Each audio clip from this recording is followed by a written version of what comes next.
마라나타 관광객은 요구하고 순례자는 감사한다. 같이 한번 해보죠. 관광객은 요구하고 순례자는 감사한다. 그랜드 세대. 그랜드라는 말 들어봤죠? 보통 할머니 얘기할 때 그랜드 머더, 할아버지 그랜드 파더 이렇게 얘기하죠. 근데 이 그랜드라는 뜻이 이렇게 커다란, 웅대한 뭐 그런 뜻이 있죠. 큰, 야심만만한, 원대한. 그래서 대표적으로 그랜드 캐년 들어봤죠? 어떤 시골 할머니가 그래도 캐년이라고 했다는데 그랜드 캐년 같이 이게 그랜드라는 단어가 들어가 보면 대단한 큰 그런 뜻인데요.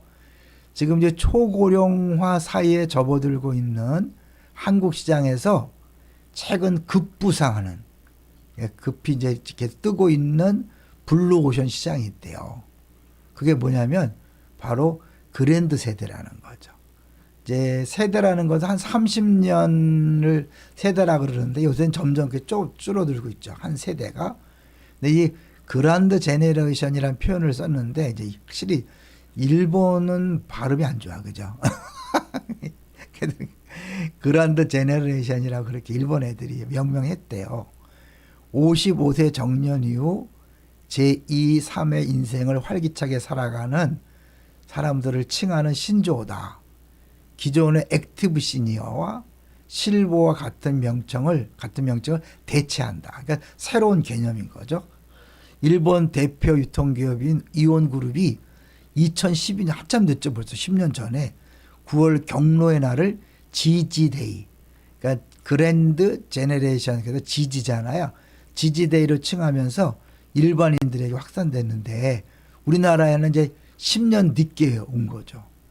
그래서 지금 이제 한국도 이 부분에 대해서 굉장히 집중하는데요. 한국의 경우는 누구를 지지 세대로 보냐면 기초연금을 수령을 시작한 1차 베이비 부모들 포함해서 만 55세에서 74세, 그러니까 약 20년간 출생한 그 집단인데 코호트인데 이들이 무려 지금 얼마나 되냐면요. 1,400만 명이 된대요. 엄청나죠. 1,400만 명 정도가 되는데 이들이 그 소비력이 엄청나다는 거죠. 구매력하고 결집력이 엄청난데 그 최근에 재미난 이제 이게 오늘 우리 면류관부에서 말씀드렸지만 이 멜론이라는 거 아시죠? 멜론이라는 그 음원 차트에서 인기곡 투표를 한 거예요. 우리나라에서 최고로 인기 있는 가수는 누구인가? 노래는 무엇인가를 했는데 우리 보통 방탄소년단을 알고 있잖아요. 임영웅 씨가 1등을 한 거예요. 무려 몇만 표냐면 41만 표로. 어떻게 임영웅 씨가 1등 했는가? 원인을 분석해 보니까 이 멜론에서 의도적으로 사람들 돈을 이제 쓰게 하려고 무료 회원들은 하루에 한 번씩만 클릭하게 돼 있는 거죠. 하루씩만. 그래서 유료 회원은 무려 하루에 5번까지 클릭이 가능했대요. 그러니까 이 어르신들이 돈을 내고 유료 회원이 되어서 5번씩 막 누른 거예요. 그래서 결국 한국의 트렌드를 주도하는 세력이 된 거죠. 이게 무시무시한, 이게 이제 시작에 불과하죠. 실제적으로 이들 지지 세대는 한국 역사상 처음으로 재력과 체력을 동시에 가진 시니어들이라는 거죠. 역사상 처음으로 이런 세대가 등장했다는 거죠.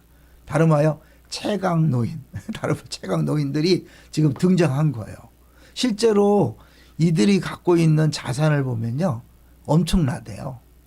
서울연구원에 따르면 국내 전체 자산 중에 60세 이상의 순자산은 2020년 때 이미 46%, 거의 50%를 60세 이상의 어르신들이 갖고 있는 거예요.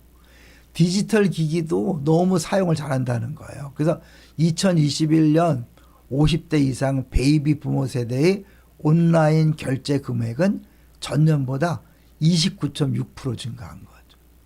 저거는 멀리 있지 않아요. 50대 이상. 우리 아내가 우리 손자들을 위해서 그 인터넷으로 그 주문해서 딸네 집으로 보내는 걸 자주 보거든요.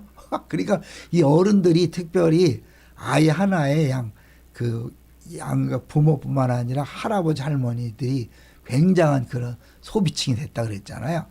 그 29.6% 증가하고 유튜브 이용자를 조사해 보니까 50대 이상이 24시간 중 28.7%를 사용하고 20대는 17.2%를 사용한다는 거예요. 그러니까 어른들이 뭐 기기를 잘못 사용한다. 그 옛날 얘기인 거예요.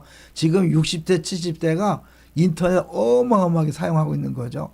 그래서 이 GG, 그랜드 제너레이션 세대가 디지털 프렌들리, 그러니까 디지털과 친화된 세대라는 거죠. 오히려 아이들은요, 그냥 그 쇼츠만 자꾸 보죠. 이 진짜 그런 유튜브의 애청자들은 이 어른들인 거죠. 온라인 쇼핑몰과 배달앱 이용률이 2040 세대는 3% 감소한 반면에 50대 이상에서는 오히려 3%가 증가했다는 거죠. 그러니까 모든 면에서 이 그랜드 세대가 무시무시한 세력으로 된 거예요. 이제 앞으로는 이들 세대를 이제 잡지 않으면 아무것도 안 되는 거죠. 그럼 교회는 어떨까요? 교회도 마찬가지죠. 교회에 이 어른들을 돌봄이 필요한 세대로 이렇게 그렇게 간주하면 안 된다는 거예요. 오히려 이들이 적극적인 소비층이다. 그래서 이들에게도 사실은 일할 수 있는, 사역할 수 있는 그 기회들을 자꾸 줘야 되죠. 이제 우리 교회도 그래서 제가 오늘 도전적으로 말씀드렸어요. 우리 어르신들이 꼬리 물기 하냐, 1515 방송 듣냐, 또 공동체 성경 읽기 하냐. 사실 시간이 많으신 분들이, 이 디지털 기기를 잘 다루시는 분들이 사실은 이 꼬리 물기나 이 공동체 성경 읽기 그 1515 방송의 최고 시청자가 될 수 있잖아요. 최고 애청자가 될 수 있고 사용자가 될 수 있고, 그분들이 공유만 하면 어마어마한 일이 벌어지는 거죠. 이 조지 버나드 쇼라는 사람이 이런 말을 했다 그래요. 늙었기 때문에 노는 것을 멈추는 것이 아니라 놀기를 멈추기 때문에 늙는 것이다. 그러니까 놀기를 아무 일도 안 하면서 안 하기 때문에 늙는 거죠. 교회에서도 우리 면류관부 아주 열심히잖아요. 그러니까 그분들에게 사실은 더 사역의 기회를 주시고 또 예배나 봉사나 섬김의 기회를 더 드릴 필요가 있는 거죠. 이제 많은 사업가들이 회사에서 어른들을 단순히 돌봄 대상으로 해서 이렇게 제품을 만들고 세일즈했을 때 100% 실패했대요. 오히려 더 그들의 요구사항이 다양하기 때문에 맞춤 전략을 써서 그들의 필요를 느끼고 그들에 맞는 전략을 써야 된다는 거죠. 그러니까 우리도 어른들을 그냥 이제는 사실은 그냥 한꺼번에 다 하는 시대보다는 어른들도 다 이렇게 연령대를 나눠서 할 필요도 있는 거죠. 왜냐하면 어른들의 그 수요가 다 다르니까요. 예전에 이제 우리가 처음에 우리 분립개척할 때 예배의 그 중심 주인공들은 다 어르신들이었어요. 백발부대였거든요. 그래서 그분들이 그때를 굉장히 감당해 줬기 때문에 새로운 식구들이 와서 지금 됐는데, 그렇다고 해서 어른들이 뒤로 빠지는 건 맞지 않는다고 생각해요. 오히려 더 적극적으로 하는 거죠. 오늘 지금 이 방송도 우리 정구선 집사님이 어머니, 신태가 어르신하고 같이 보고 있잖아요. 처음부터 지금까지. 그 어르신들이 더 잘 볼 수 있어요. 더 많이 공유할 수 있어요. 그런 의미에서 이제 2024년도는 우리가 또 새롭게 어르신들을 섬길 뿐만 아니라 기회를 주는 그런 교회가 되겠다. 그런 생각을 해보고요. 여러분도 주변에 있는 어른들한테 이제 공유하는 걸 주저하지 마시고 마음껏 공유하세요.